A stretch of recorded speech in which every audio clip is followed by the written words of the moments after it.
All right, so all you casuals at home that like to try to do the MMA math, you guys like to pick on me in the comment section. Well, guess what? I'm here to actually help you guys figure out how MMA math doesn't work at all. Let's be honest.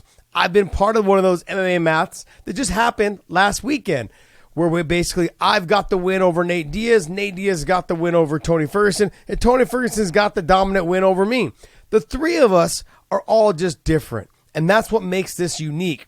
The MMA math never adds up. As much as we want to try to put it together, we want to say this will add up, this person for sure will beat this person, and this person will for sure beat this person. Well, it never comes to fruition. And the reason being is because you simply can't dictate how much a person has in their gas tank at that time, in that point of their career. Let's be honest.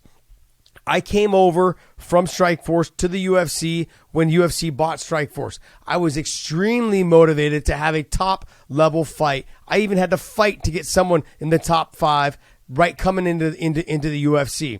Strikeforce was bought by the UFC. I was off in China doing a movie. When I came back, I was arguing with them the whole way on trying to get a fight, because my last fight in the UFC, or not in the UFC, but in Strikeforce, was against Gilbert Melendez for the title. Gilbert Melendez was coming into the UFC, was getting an automatic title shot against Benson Henderson at the time. And my math was, hey, if Gilbert's getting an automatic title shot, who should I be fighting? Well, Nate Diaz had just lost to Benson Henderson. I came in and asked for a top-level guy and was able to get one. I understood what Nate Diaz did really well. He was very good at the striking. He was very good with boxing. His kicks didn't utilize a lot. But what I took away was I looked at George St. Pierre's fight with his brother Nick Diaz, and I looked at Carlos Condit's fight on how he fought his brother Nick Diaz, and then I also looked at how Benson Henderson fought Nate Diaz, and I took away some of the stuff that they did really well. And if you guys go back and watch my fight with Nate Diaz, I was able to land some big shots and circle out and make him chase me. I knew that Nate Diaz was someone that did not run after people. I knew that he just walked after him, tracked them down, threw the long combinations, talked to them, got under their skin. All of those things that would really aggravate a fighter, really get them to want to fight harder, get them to use energy that they didn't need to use in certain moments of the fight, whereas Nate always came in prepared and ready to fight. Now, if I took that same game plan and I went to Tony Ferguson, that game plan wouldn't have worked. The math didn't add up, because want to know why is I would come in, land my shots, and circle out, but Tony would chase after you. Tony would put pressure on you. Tony would do long push kicks up the middle. Tony was leaving the striking out there, finishing with the combinations. Tony was doing a lot of awkward, weird things that threw me off.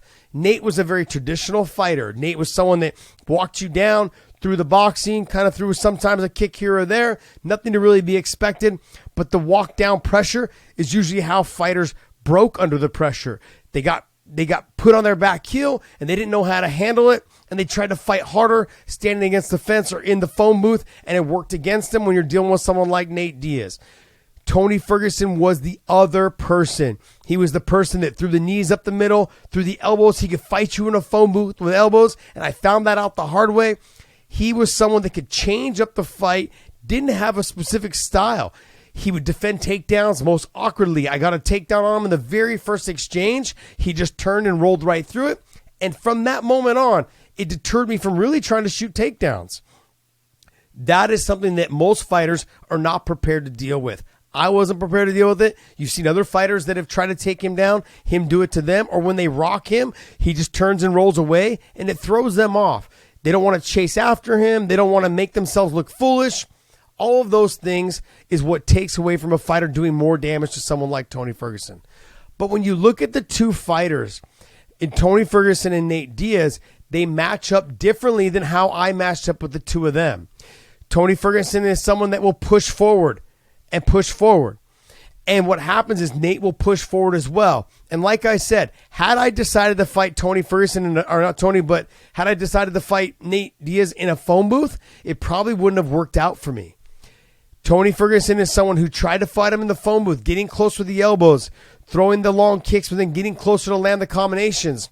And as he started to slow down, Now that he is a little bit older, he is a different fighter than when I fought him. But now as he started to push forward and wasn't landing the elbows, wasn't getting the strikes and the combinations landed as well as he should have or could have, that started to backpedal. That started making him fight on his back foot. And when that happened, that really started putting Tony in an uncomfortable position. A position that he is not normally in. Now, I know he's had a run of bad luck in fighting top-level fighters.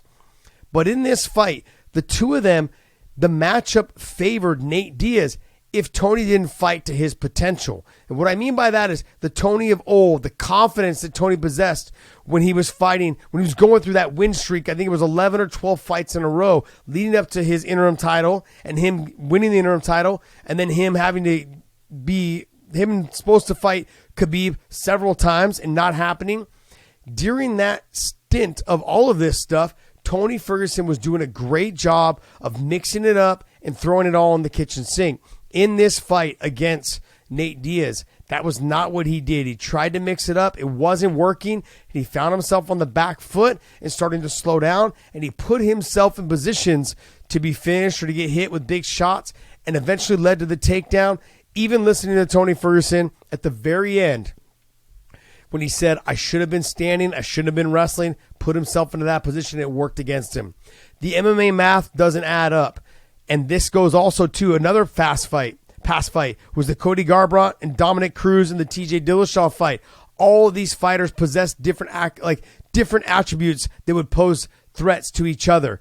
And what I mean is Cody made it look easy against Dom, and Dom made it look easy against TJ, and TJ made it look easy against Cody. It's because stylistically, they're bad matchups for each other and the way that they fight. Their takedown defense is good. The striking was good. They were very good with each other. If you go back and watch that, you pick and choose where you see the MMA math doesn't add up. And once again, for all the casuals sitting on the couch trying to pass judgment on me, hit me in the comments section on this video. And go ahead and I'll battle you guys in the comments as well, just like I'm doing right here. But once again, 10-8 round, Josh Thomson.